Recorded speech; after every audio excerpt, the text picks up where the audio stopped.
Hi, this is Dodger, and you're watching my show.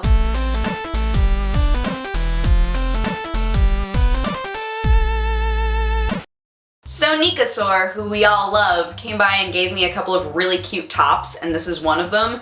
But I love it not only because it's cute, but also because I feel kind of like a glam wrestler. Oh hey, welcome to my fancy party of death. My shoulders have never seemed so formidable. But come on guys, let's grow up. We shouldn't be talking about shirts right now. We should be talking about E3! Very briefly, E3 was wonderful this year. In comparison to every other year that I've gone, I really loved it. There was a lot of tension, but it was good tension. It was the sort of tension where the community was demanding a lot out of all of these big companies that normally just run the whole show. Also, obviously, I hope that any of you who watched the live streams during E3 enjoyed them. We had so much fun doing those, so we definitely want to do those again in the future for other events. So if you liked them, I'm gonna just link you to the playlist in the description that has all of the different talks and roundtables that we did, and if you liked them, let them know. But I'll tell you for sure, Z's, we had fun, and there was a lot of good discussion that happened, which is thumbs up. So let's move on to news topic number 1. The Last of Us is getting 10 out of 10 out of 10 out of 10 pretty much everywhere. Now this is awesome, but if you are one of the few who had a game saving glitch,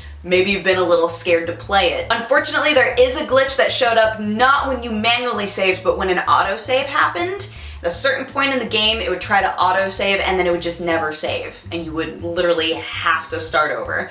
So apparently now, if you're concerned about that, if you exit out of the game and then turn off your system and enter back into the game, it should be completely fixed. Just rebooting the game. At this point, they've figured out what was wrong on their end server-wise, and now you should have no problems. But on a similar topic, I apparently have to play Last of Us now because it's 10 out of 10 out of 10 out of 10 out of 10 10 out of 10. I don't know, apparently it's good, whatever. There is a game called Planetary Annihilation that went through Kickstarter and was successfully funded and now is in alpha. Now, as you can probably guess, because this is a news topic, people are freaking out about something. So what is it? What could they possibly be freaking out about? The game went live on Steam and it is charging $90 to be able to get into the alpha. And that also covers the costs to be in the beta and the full game at the end. Now, right now you might be feeling a little bit of outrage right in here because why on earth should somebody have to pay even more than the game is worth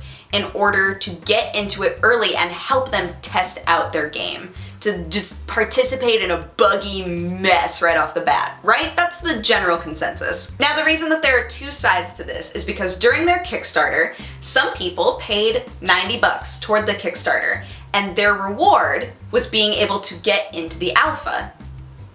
Starting to understand? So they released the game on Steam as an alpha. It's very apparent that it's an alpha, but no, they can't charge people less than the Kickstarter winners in order to get into the alpha because then it negates the point of the prize altogether. So honestly, by the time I was done researching this, I completely understood why they're charging $90. It still sounds like a lot, but honestly, they're losing money this way. Rather than alienate the people who spent $90 during their Kickstarter to help them get this off the ground and be able to get into the alpha and the beta and the full game, they decided to also charge other people that were interested in being in the alpha $90 so that everybody's still on an even playing field.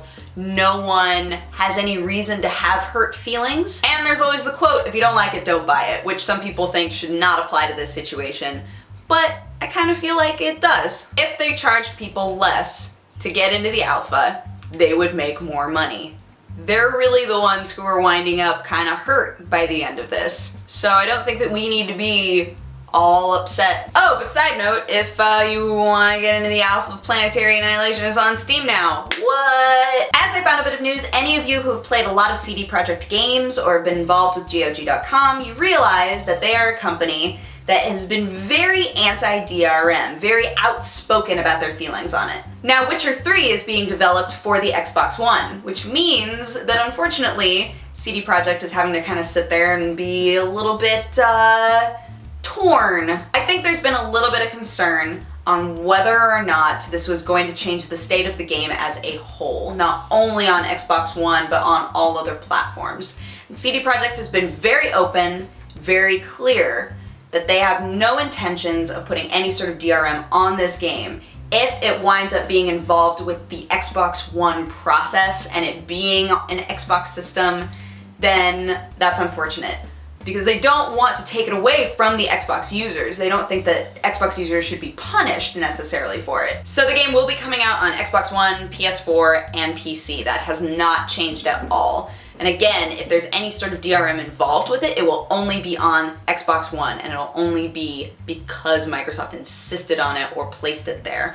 So they've said, if you want the version that is going to be the most to their liking, it'll be the PC version. So go for that. It'll be on GOG.com just like the other Witcher games. And that kind of, I mean, it's not that I distrusted CD Projekt to go against everything that they have talked about for so long, but there was a little bit of a concern there of like, are they going to have to develop this game differently because of all of these issues? And it doesn't sound like that's a problem at all. Also, Witcher 3 just looks dope. It looks so good. Might be time to go play or replay the other ones. Am I right? You know, when I'm not playing Animal Crossing and the Fable 1 HD remake. Guys, I'm not even lying to you right now. I'm gonna play Fable 1 so much. I'm gonna be so happy. Anywho, that is my show. Thank you so much for watching. Again, any of you who supported us during E3 and watched the live streams and things, I was so nervous about doing them. I'm so glad. I felt like they went really well and we had really good discussions, so definitely check those out if you are interested in seeing them and seeing our responses to E3 as a whole. But otherwise, if you would like to have coffee with me, you can click wherever I put the annotation and it'll take you to my other channel. If you have a positive or a negative response, feel free to leave it in my comment section. For those of you who don't typically watch Coffee Time, if you are interested, we did a Coffee Time with Hannah of Yogscast while they were here. So that's very cool. I'll put that on the end slate so you can click to go watch that if you would like. But otherwise, I will talk to you guys again on Wednesday. Okay, bye-bye. Mwah! 10 out of 10 out of 10 out of 10 out of 10 out of 10.